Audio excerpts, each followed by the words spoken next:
লোককথার জগতে এমন সব গল্প আছে যা শুধু গায়ে কাঁটা দেয় না, রীতিমতো ভাবিয়ে তোলে। আজ আমরা ঠিক তেমনই এক কিংবদন্তির গভীরে ডুব দেব, যেখানে এক অদ্ভুত লেনদেনের জন্য এমন এক ভয়ঙ্কর দাম চোকাতে হয়েছিল যা কল্পনারও বাইরে। প্রশ্নটা শুনতে খুব সাধারণ লাগছে, তাই না? কিন্তু এর উত্তরটা মোটেও সাধারণ নয়। আসলে এই একটা প্রশ্নের মধ্যেই লুকিয়ে আছে পুরো গল্পের রহস্য, যা শুরুতেই একটা অশুভ কিছুর ইঙ্গিত দিয়ে যায়। তো আমাদের গল্পের শুরু দুই বন্ধুকে নিয়ে, সুবল আর প্রকাশ। গ্রামের মেলা থেকে হৈ হৈ করে বাড়ি ফিরছিল ওরা, কিন্তু হঠাৎই এক কুয়াশা ঢাকা জঙ্গলে পথ হারিয়ে ফেলল। চারদিকটা কেমন যেন থমথমে। আর ঠিক যখন ওরা ভাবছে যে কি করবে, তখনই ওদের চোখে পড়ল একটা মেলা। কিন্তু এই জঙ্গলের মাঝখানে মেলা, যেখানে কোনো বিজলিবাতি নেই, শুধু টিমটিম করে জ্বলছে কয়েকশো মাটির প্রদীপ। ব্যাপারটা কেমন অদ্ভুত, তাই না? সুবল দেখল মেলাটা অস্বাভাবিক রকমের চুপচাপ। মানে কোনো হইচই নেই, চেঁচামেচি নেই, দোকানদাররা সব পাথরের মূর্তির মতো বসে আছে, আর খদ্দেররা তারাও ইশারায় কেনাকাটা সারছে। আরও অদ্ভুত ব্যাপার হলো, সবার পরনে সেই পুরনো দিনের পোশাক, আর কারও পায়ে একজোড়া জুতো পর্যন্ত নেই।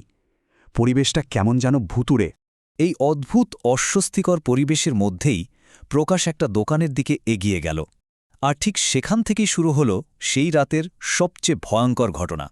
দোকানটা ছিল এক বৃদ্ধার, যার চোখ দুটো ছিল ঘোলাটে, একদম প্রাণহীন। প্রকাশ সেই দোকান থেকেই একটা লাল মাটির পুতুল হাতে তুলে নিল। পুতুলটা দেখতে বেশ সুন্দর হলেও ওই বৃদ্ধার চাহনিটা কেমন যেন অস্বস্তি ধরিয়ে দিচ্ছিল। এরপর হল আসল অদ্ভুত ঘটনাটা। বুড়ি পুতুলের জন্য কোনো টাকা চাইল না, সে শুধু আঙুল তুলে প্রকাশের গলার রূপর চেনটার দিকে ইশারা করল। প্রকাশ তো হেসেই ফেলল, ভাবল, যাক বাবা, বেশ সস্তায় পুতুলটা পাওয়া গেল। চেনটা খুলে দিয়েও দিল, কিন্তু ও তখনও বোঝেনি কিসের বিনিময়ে কি দিয়ে এলো। মেলা থেকে বেরোনোর পরেই গল্পের প্রথম ভয়ঙ্কর সত্যিটা ওদের সামনে এসে দাঁড়াল। মেলা থেকে একটু বেরোতেই সুবলের হঠাৎ কি মনে হলো, ও দেখল ওই টিমটিমে প্রদীপের আলোতেও ওর নিজের ছায়া পড়ছে, কিন্তু প্রকাশের কোনো ছায়া মাটিতে নেই। ও তো ভয়ে চিৎকার করে প্রকাশকে জিজ্ঞেস করল, তোর ছায়া কোথায় গেল? ঠিক সেই মুহূর্তে ওই ঘন কুয়াশার ভেতর থেকে সেই বৃদ্ধার হিমশীতল গলা ভেসে এলো। এ কথাগুলো শুনে ওদের দুজনেরই যেন রক্ত জমে গেল। ওরা বুঝতে পারল এটা কোনো সাধারণ মেলা নয়, এটা এমন এক জায়গা যেখানে জিনিসের দাম টাকা দিয়ে নয়, নিজের শরীরের অংশ দিয়ে মেটাতে হয়। এই ভয়ঙ্কর সত্যিটা জানার পর ওরা আর এক মুহূর্তও দাঁড়ায়নি, ভয়ে দৌড়াতে শুরু করল। আর পরিচিত পৃথিবীতে ফিরে আসার পর থেকেই ওই অভিশাপের প্রভাবটা একটু একটু করে স্পষ্ট হতে থাকল। দৌড়াতে দৌড়াতে যখন ওরা জঙ্গলের বাইরে পাকা রাস্তায় পৌঁছাল, তখন সকাল হয়ে গেছে। ভোরের আলো দেখে প্রকাশ যেন হাঁপ ছেড়ে বাঁচল। ও সুবলকে বোঝানোর চেষ্টা করল, আরে ওসব কিছু না, একটা বাজে স্বপ্ন দেখেছি আমরা। কিন্তু সুবল জানত যা ঘটে গেছে তা কোনো দুঃস্বপ্নের থেকে অনেক বেশি ভয়ঙ্কর।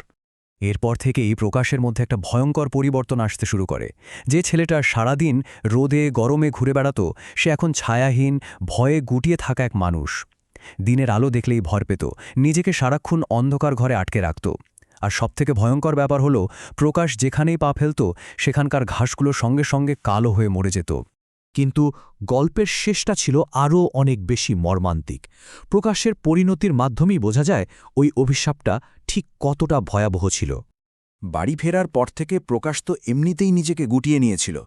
তারপর একদিন সকালে সুবলর বাড়ি গিয়ে দেখল ঘরটা একদম ফাঁকা, প্রকাশ কোথাও নেই, কেউ কিচ্ছু জানে না। ছেলেটা যেন হাওয়ায় মিলিয়ে গেছে। পুরো ঘরে প্রকাশের আর কোনো চিহ্ন ছিল না, শুধু শুধু ওর বিছানার ঠিক মাঝখানে পড়েছিল মেলা থেকে নিয়ে আসা সেই লাল মাটির পুতুলটা। কিন্তু এবার পুতুলটা অন্যরকম। পুতুলটার গলায় প্রকাশের সেই রূপোর চেনটা পরানো, আর তার মুখটা, ওটা আর মাটির পুতুলের মুখ নেই, ওটা হুবহু প্রকাশের মুখ। যন্ত্রণায় কুঁচকে যাওয়া বিকৃত একটা মুখ, যা দেখে মনে হচ্ছে অনন্তকাল ধরে ওটা শুধু কষ্টই পাচ্ছে। আসলে এই ভয়ঙ্কর ঘটনাটা একটা বহু পুরনো কিংবদন্তির অংশ, আর এই কিংবদন্তিটা জানলে পুরো ব্যাপারটা আরও বেশি অর্থবহ আর ভয়ঙ্কর হয়ে ওঠে। গ্রামের পুরনো লোকেরা বলে, এই অচিনপুরের মেলা নাকি কোনো সাধারণ মেলা নয়, এটা একটা অলৌকিক বাজার, যা প্রতি ১০০ বছর পর পর ঠিক এক রাতের জন্য বসে।